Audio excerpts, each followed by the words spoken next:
Olá, eu sou a Natália Blanco, sou jornalista e comunicadora em Koinonia, Presença Ecumênica e Serviço. Você está ouvindo o segundo episódio do nosso podcast Prevenidas. O Prevenidas é um projeto de Koinonia em convênio com o Programa Municipal de DST-AIDS da Prefeitura de São Paulo. E a gente tem como objetivo ser um instrumento de formação para as juventudes nos temas de sexualidade, prevenção ao HIV e outras ISTs, outras infecções sexualmente transmissíveis e direitos humanos, com um olhar que é além de somente debater os temas e sim estimular a autonomia das juventudes sobre seus direitos. E nessa semana a gente dá início a mais um Dezembro Vermelho, começando com este 1º de dezembro, Dia Mundial de Enfrentamento à Epidemia do HIV. E quando a gente traz esses dados, datas, campanhas e tudo mais, é justamente para não ter esse sentimento de que são questões que estão longe da gente, que são apenas fatores globais ou que envolvem a ciência, as políticas públicas e que não tem nada a ver com a gente.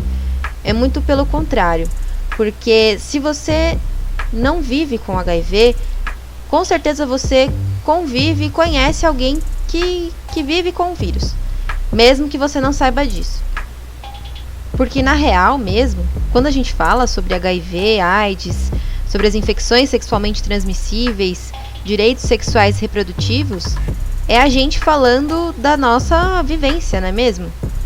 É a gente falando sobre as nossas relações, sobre os nossos sentimentos, experiências, desejos, sobre as nossas histórias.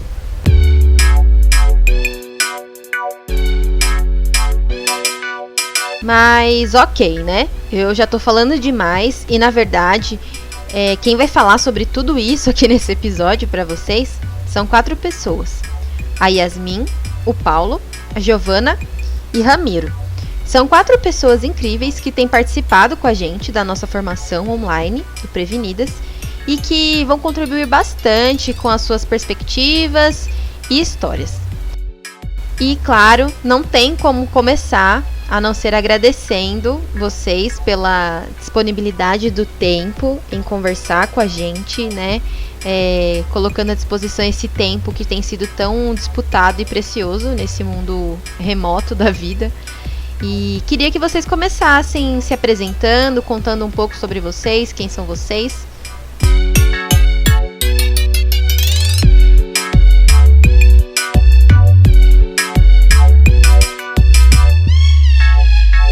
Oi, sou Giovana, sou psicóloga, tenho 32 anos, sou formada há 8 anos e desde a graduação eu me interesso e estudo questões de gênero e sexualidade. Meu nome é Yasmin, eu tenho 16 anos, eu estudo na ETEC e faço administração. Eu gosto muito de jogar handball, eu já joguei profissionalmente no clube durante 8 meses, mas isso foi ano passado e esse ano eu decidi me dedicar a estudar. Meus amigos me chamam de Japa porque eu tenho o olho puxado. Quando eu tô em um lugar novo e tem muitas pessoas mais velhas do que eu me sinto intimidada por conta disso. E eu também sou tímida inicialmente quando eu não conheço as pessoas, mas depois eu vou me soltando. Sou Paulo Ricardo, um corpo negro de 21 anos que resiste na zona leste de São Paulo, estudante atualmente de saúde pública, engajados em questões raça, gênero, sexualidade, um grande interessado pela área de HIV e outras ISTs e que vive e vai resistindo em conjunto. Bom, eu sou o Ramiro Felipe, 25 anos, um corpo gordo, trans, não binário, quase psicólogo, tá acabando. Eu gosto muito de problematizar as coisas, eu falo que eu sou um problematizador, porque tudo eu problematizo, sabe? E eu gosto muito de conversar sobre tudo. tem assunto que eu não gosto de conversar. E eu gosto de conversar porque eu acredito muito no potencial do ser humano. Eu gosto de conhecer a subjetividade das pessoas. Eu não gosto de nada raso. Tudo que for raso pra mim pode mandar embora.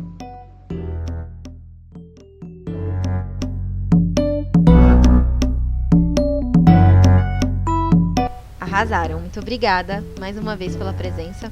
E aproveitando esse gancho, né, que vocês colocam aqui, que vem de experiências bem diversas sobre o que é ser jovem, né? A gente nunca fala sobre juventude, e sim sobre juventudes. E queria saber de vocês o porquê que vocês consideram importante essa troca de saberes sobre direitos humanos, sexualidade e prevenção.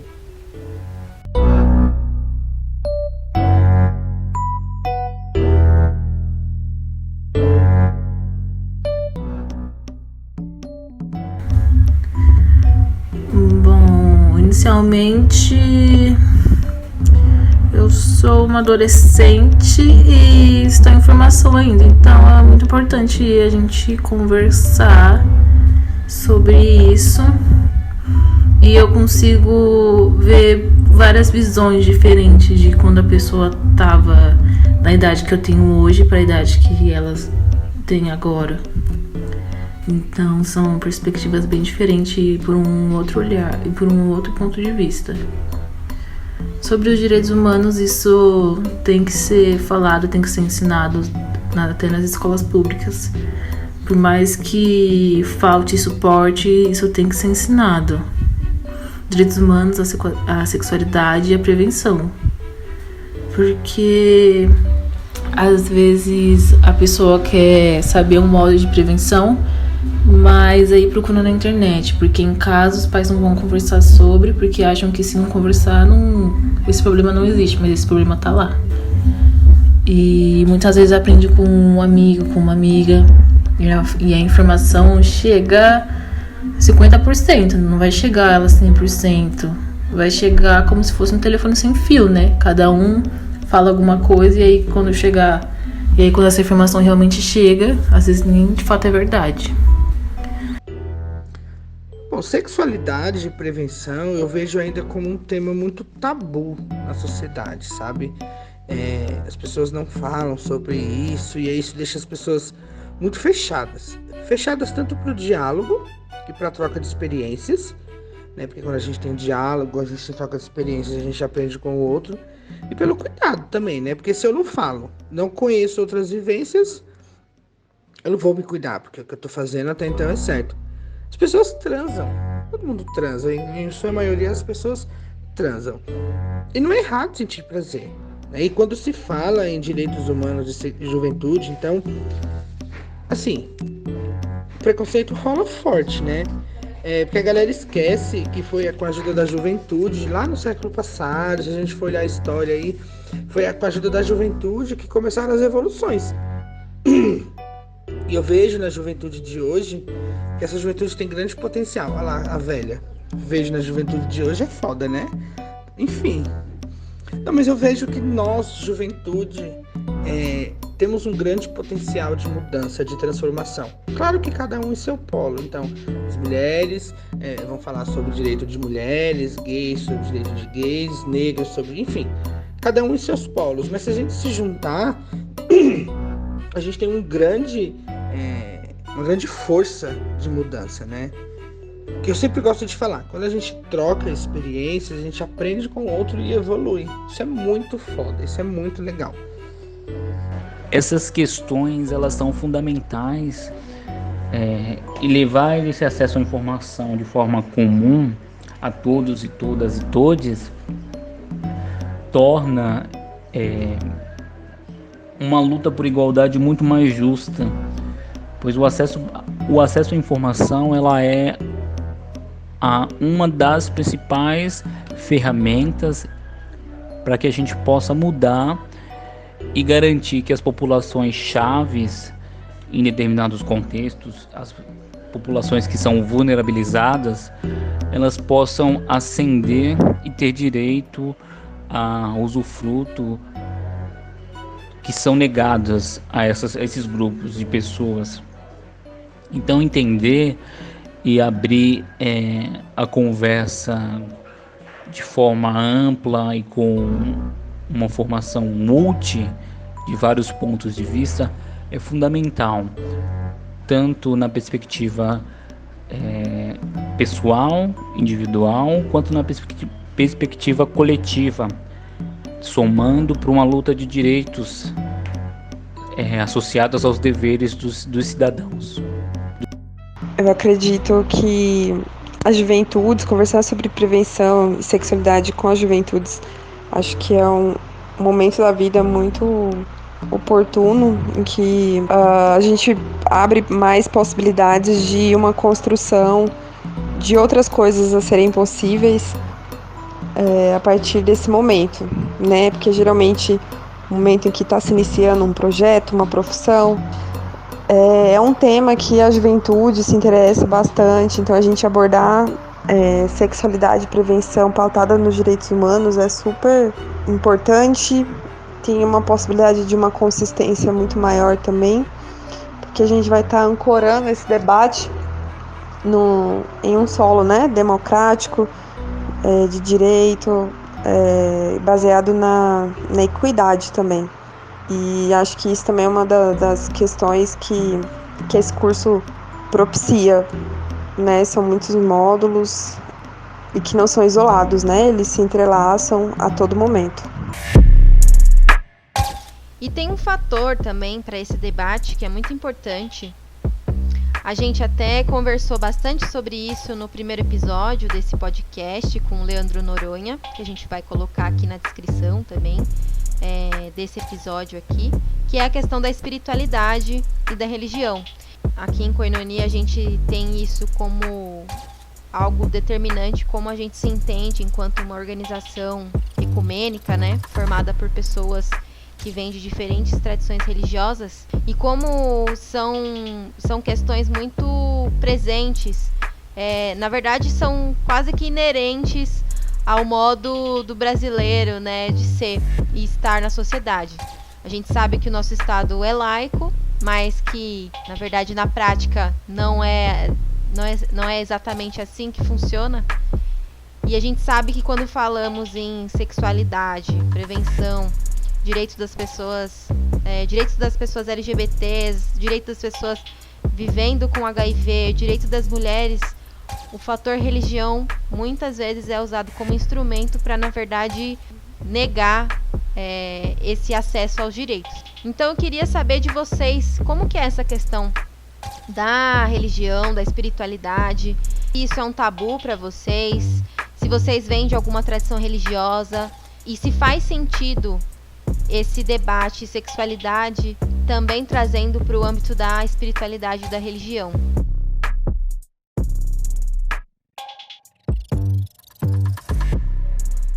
Bom, hoje eu não tenho nenhuma religião, mas eu cresci dentro da igreja católica e o detalhe é que eu quase virei padre.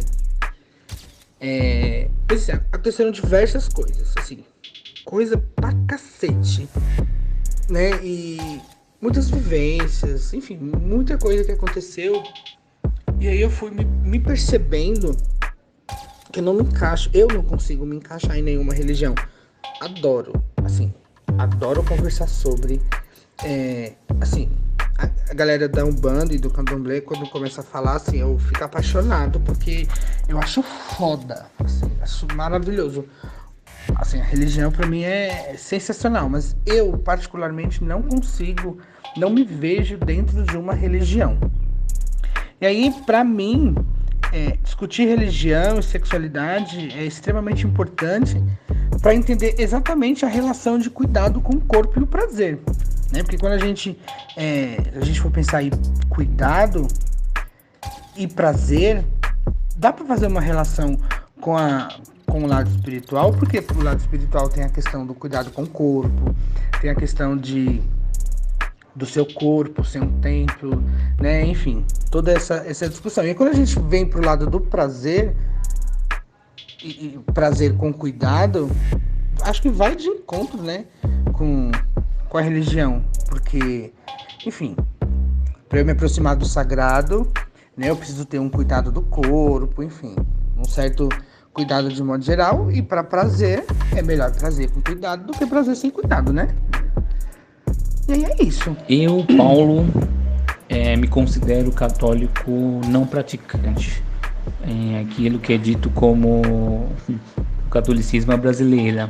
Acredito que o debate sobre religião e sexualidade, ele é um debate que deve ser amplamente divulgado. A gente consegue perceber a influência que, por exemplo, certos grupos de religião e de ideologia impõem sobre práticas e normas, né, dos indivíduos de forma comum e coletiva.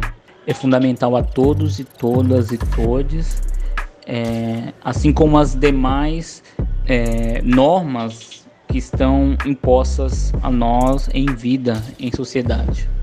Eu sou evangélica. Não sou evangélica, mas eu perguntei pra minha mãe, a igreja que eu frequento, ela é evangélica.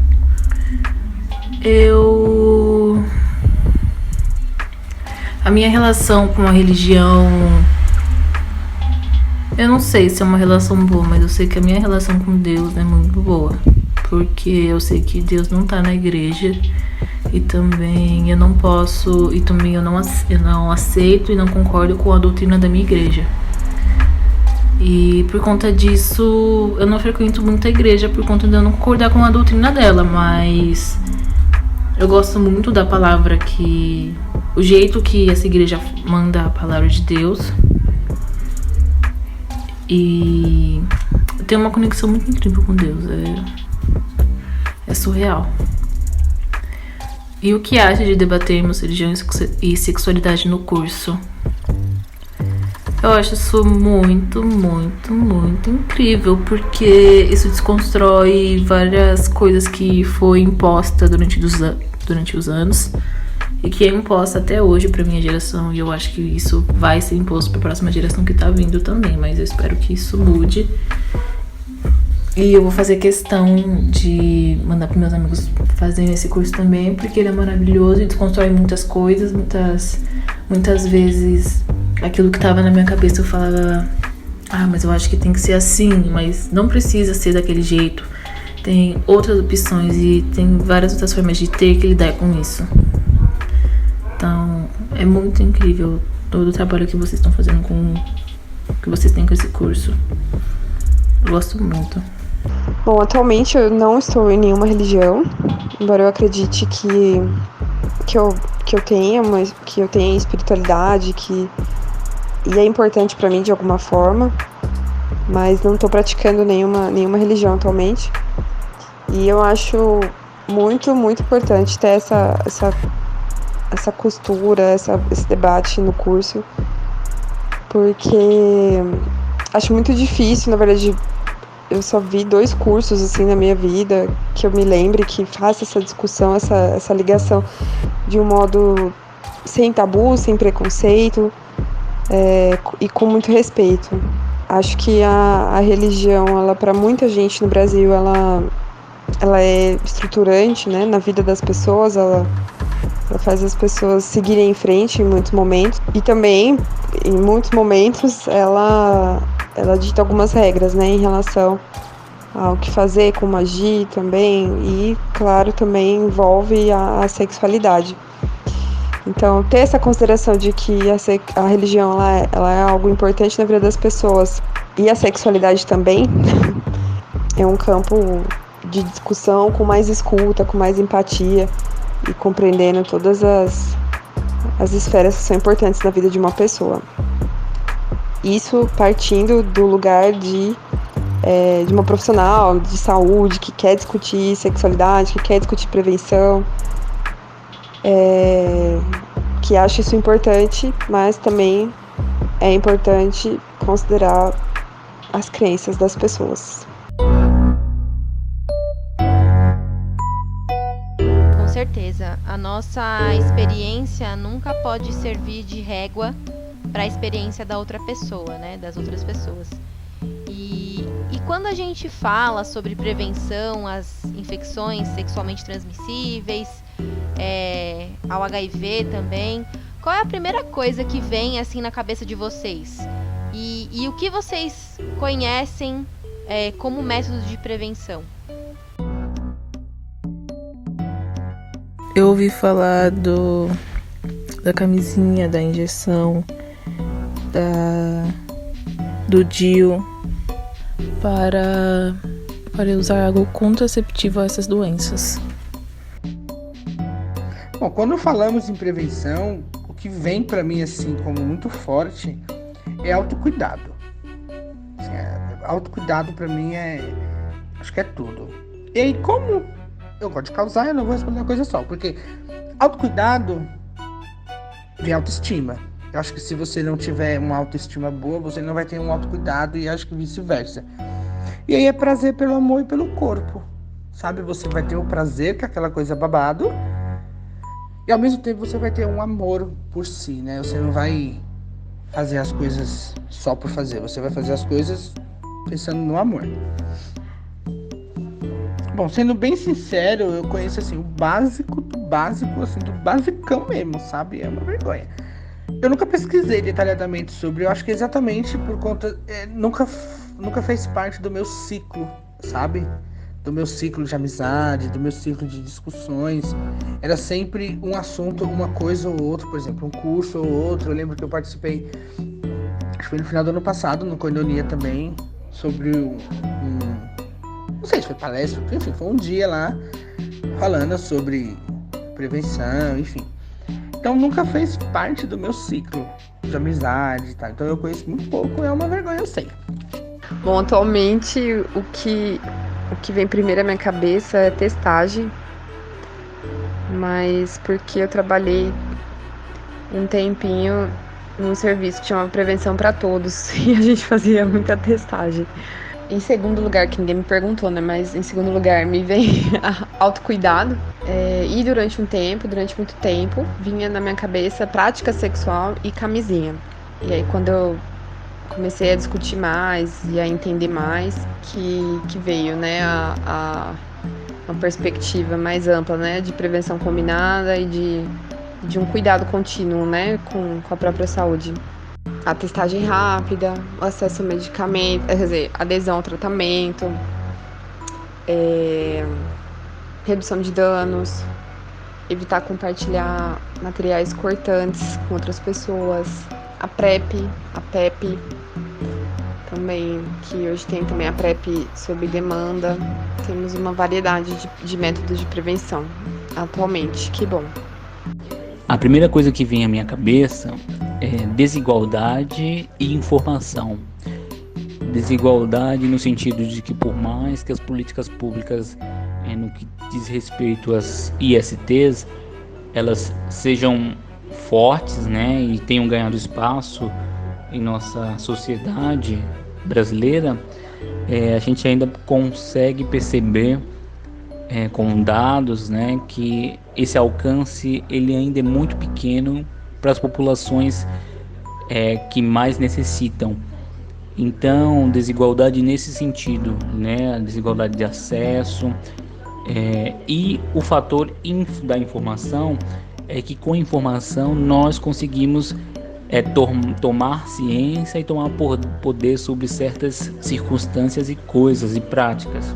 Isso, levando em consideração minha formação em saúde pública, né, eu tenho e tive acesso. Então, se falar em prevenção, nós temos a mandala, né, da prevenção combinada, que vai desde o processo de testagem regular, né, para se saber a situação, o status sorológico, as profilaxias, pré-exposição e pós-exposição ao HIV, a redução de danos, né, para outros contextos no qual estejam associados os grupos chaves, os diagnósticos, né, o uso de preservativo interno e externo e o tratamento amplo para todos no SUS, no Sistema Único de Saúde, fundamental.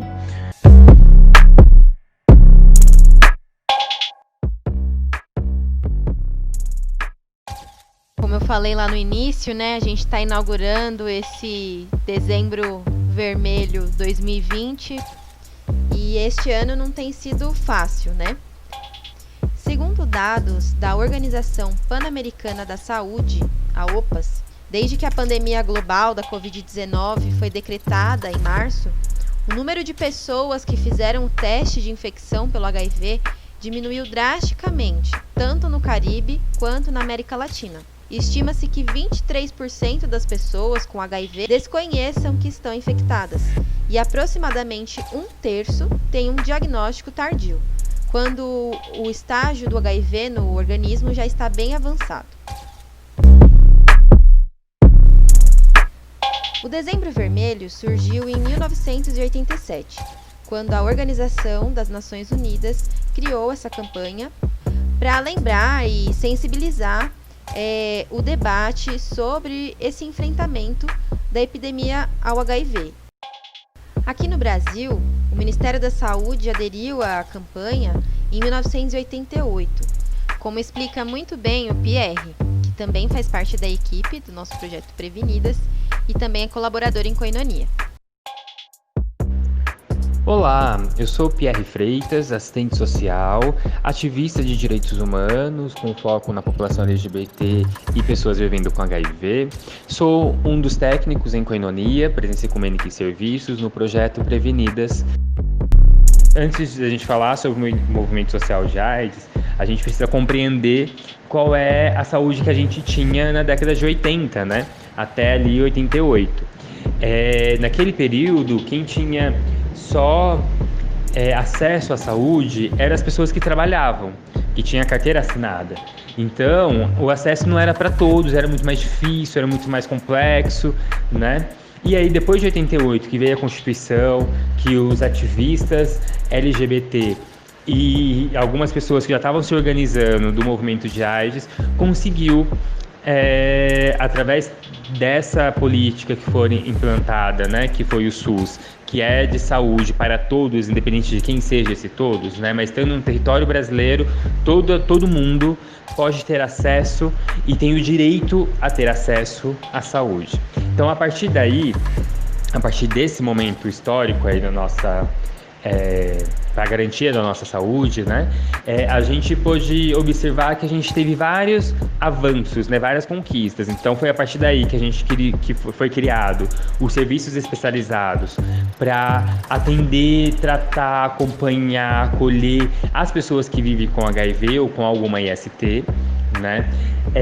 Depois, um pouquinho mais à frente, ali quase em 92, se eu não me engano, 93, a Nair Brito, que é uma ativista, entrou com uma ação no Ministério Público, né, para que o governo brasileiro garantisse a medicação para as pessoas que vivem com HIV.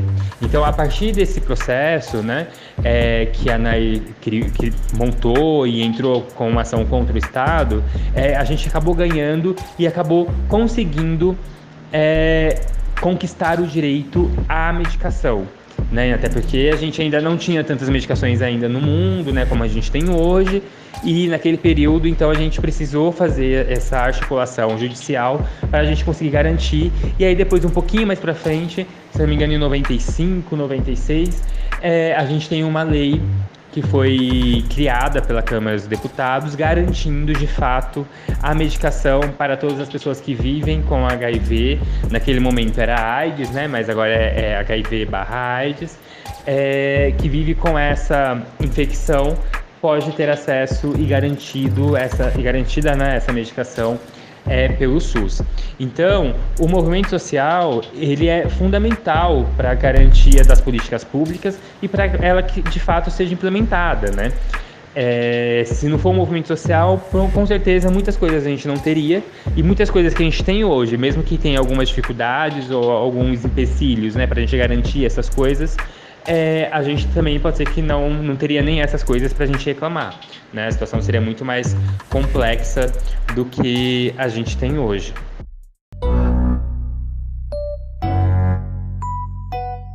E aqui é importante a gente ressaltar que o enfrentamento à epidemia é em relação ao vírus, jamais em relação às pessoas que vivem com HIV/AIDS.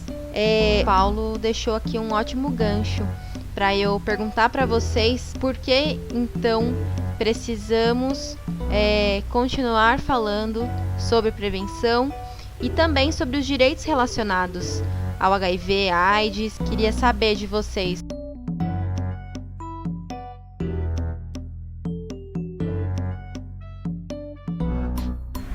acho que foi, como eu disse, que muitas vezes a informação não chega completa, né? E chega pedacinho por pedacinho, às vezes não dá pra entender nada. Por essa falta de apoio e de conversa. Porque eu acho que não custa nada os pais tentarem conversar com o filho sobre os modos de prevenção. Você não vai estar incentivando a pessoa a fazer, mas você vai estar incentivando a pessoa, se quando ela for fazer, ela se proteger. Sim, é importante. Quando a gente conhece a história da epidemia do HIV e AIDS, a gente consegue ver que as coisas não foram construídas aleatoriamente, né? As condições que a gente tem hoje para viver com HIV e AIDS só conseguiram por meio de luta, por meio de direitos também conquistados. Foi muito importante, principalmente a quebra da patente da medicação, que permitiu com que o acesso a tratamento fosse universal, e a proteção de sigilo às pessoas que vivem com HIV também é importante, porque a gente consegue pensar, problematizar o que ainda precisa ser, o que a gente ainda precisa alcançar, né? Pelo que a gente precisa lutar. E aí, nesse sentido, acredito que seja principalmente voltado para a diminuição do estigma e do preconceito das pessoas que vivem com HIV e AIDS. Bom, e aí a prevenção nisso tudo, né? Acho que a gente ter essa consciência e saber do acesso aos medicamentos, né? Também como é hoje, da qualidade dos medicamentos. Isso também é uma estratégia de prevenção, né? A forma atual como está sendo o acesso, né? E o uso do tratamento quando é possível. E também a gente se envolver nisso, pesquisar, trocar sobre isso, faz com que a gente tenha essa conversa e que a gente entenda que também HIV e AIDS, ela não é uma questão só do outro, né? Ela é também uma questão que é de todos e que é minha também. Bom, eu acho mega importante falar sobre prevenção. Primeiro porque as pessoas não conhecem, já começa por aí. E muitas não sabem se cuidar, né? Quais direitos lhe resguardam, assim, as pessoas com HIV, e, enfim, tudo em volta sobre isso. E segundo, porque é falando que a gente vai conhecendo. É falando que a gente vai descobrindo. E aí, quando eu, por exemplo, eu não conheço do meu ciclo de amigos, eu não conheço nenhuma pessoa que seja portadora de HIV e AIDS. Não conheço, assim. Conheço lá longe, mas no meu ciclo, assim, quando a gente conversa, quando a gente, né, troca experiências com os outros, a gente vai aprendendo, primeiro, os direitos, né, que resguardam. Segundo, a gente vai criando, enfim, políticas públicas, discussão sobre o tema, novas formas de prevenção, enfim. Eu acho que o assunto sobre isso, ele é bastante amplo, né? É fundamental falar, né, sobre a prevenção, principalmente aos direitos desses indivíduos, os corpos que vivem com HIV em nossa sociedade, apesar do forte estigma que ainda persiste e das questões relacionadas à sociabilidade, esses indivíduos, eles possuem direitos que devem ser amplamente divulgados. Acesso ao tratamento, né, aos tratamentos farmacológicos, terapêuticos, clínicos de modo geral, a gratuidades em determinados espaços públicos, a dignidade humana, né, o direito ao sigilo, dentre muitos outros direitos associados à pessoa que vive com HIV e AIDS. Então é importante que essas informações cheguem nesse público que nós todos e todas e todos sabemos que infelizmente está muito associado ainda na atualidade a uma questão socioeconômica, da qual o grau de escolaridade, de acesso à informação da grande maioria da parcela dos indivíduos, ele não os permite que haja plena ciência de todo esse contexto e desses subsídios e apoios sociais que podem estar associados, né? E não necessariamente sociais, mas que podem estar associados ao que é tratar e viver com HIV.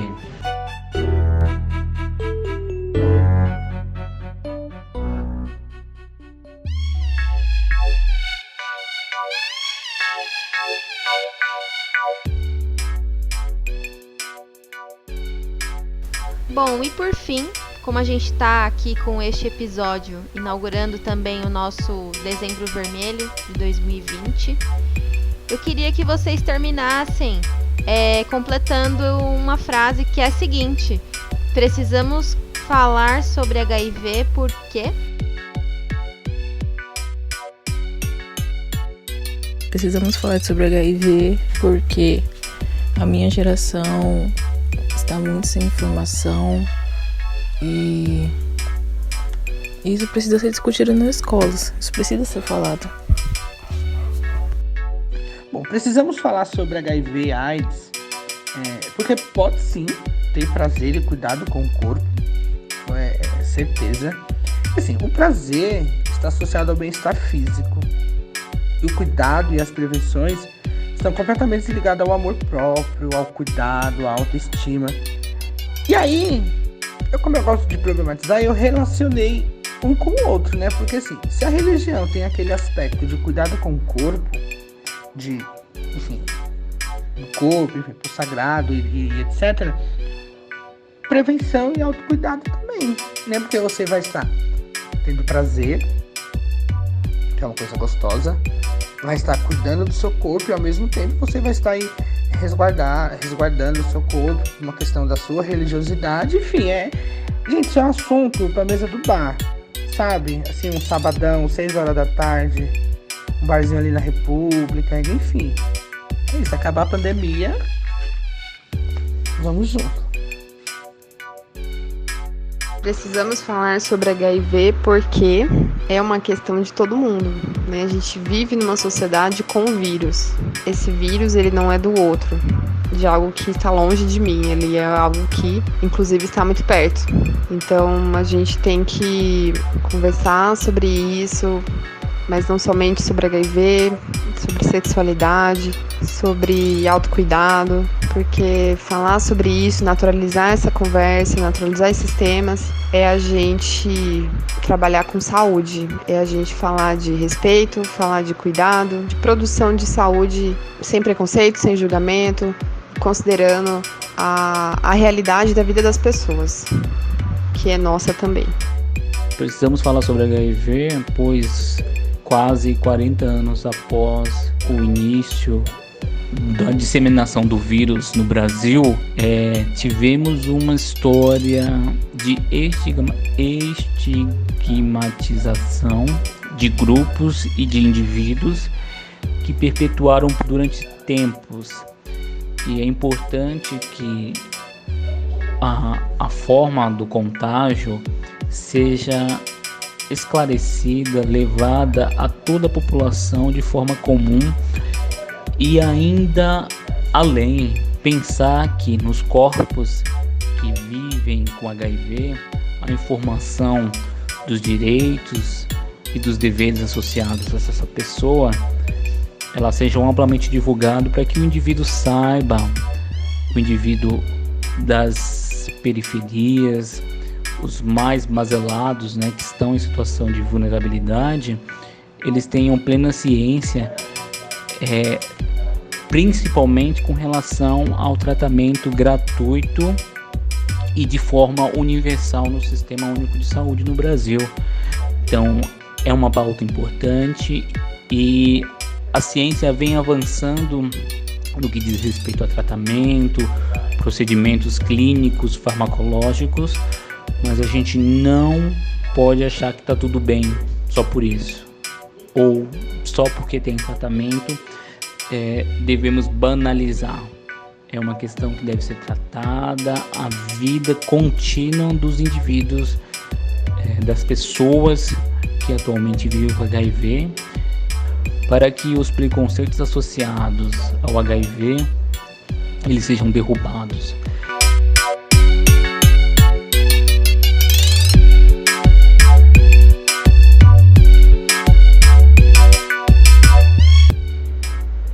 precisamos cada vez mais falar sobre HIV, porque as pessoas ainda sofrem com estigmas e preconceitos por conta da infecção.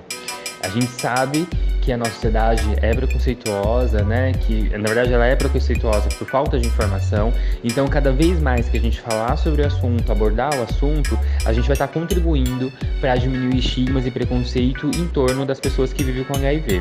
E para além disso também, a gente tem um dado que super recente que saiu da UNAIDS, apontando que praticamente 80% das pessoas que vivem com HIV já sofreu alguma situação de preconceito, de estigma, de exclusão, e que é isso que a gente combate, né? É isso que a gente está combatendo no movimento social todos esses anos, né? E para além disso, quando você fala também sobre HIV, fala sobre métodos de prevenção, fala sobre I igual a I, né, que é indetectável igual a intransmissível, e fala sobre PrEP, sobre PrEP, a gente também está dando outras possibilidades de vivenciar a sexualidade, vivenciar os seus prazeres, os seus desejos, sem medo, né? Sem ficar com a pulga atrás da orelha, ou sem ficar preocupado, né, de como está sendo feito aquele ato. Então, a partir do momento que a gente fala sobre HIV, sobre as EST, sobre prevenção, sobre métodos de prevenção, sobre PEP, sobre PrEP, sobre camisinha, sobre igual a I, sobre transar sem camisinha, enfim, a gente está dando possibilidades para esses sujeitos que têm essas práticas sexuais escolher qual é o melhor caminho que ele quer seguir.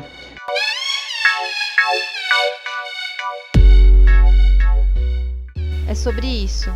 É sobre combater estigma e preconceito para superar as desigualdades. A gente sabe sim que é uma questão de saúde pública, mas a gente sabe também que muito mais que o vírus, que o ódio ele mata, né?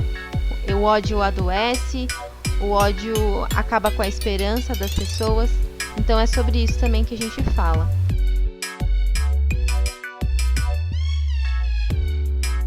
Bom, a gente vai caminhando para o fim desse episódio. Queria agradecer mais uma vez o tempo e disponibilidade de vocês.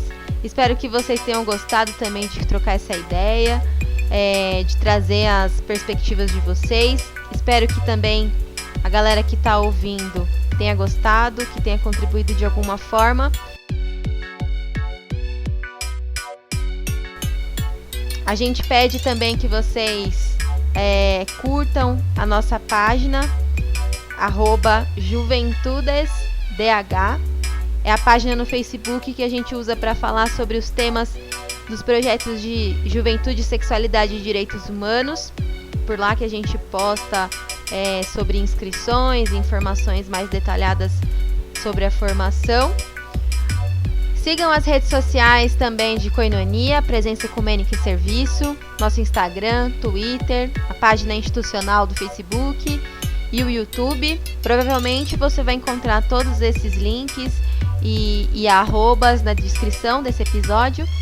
E em breve a gente se encontra aqui de novo para mais um podcast Prevenidas.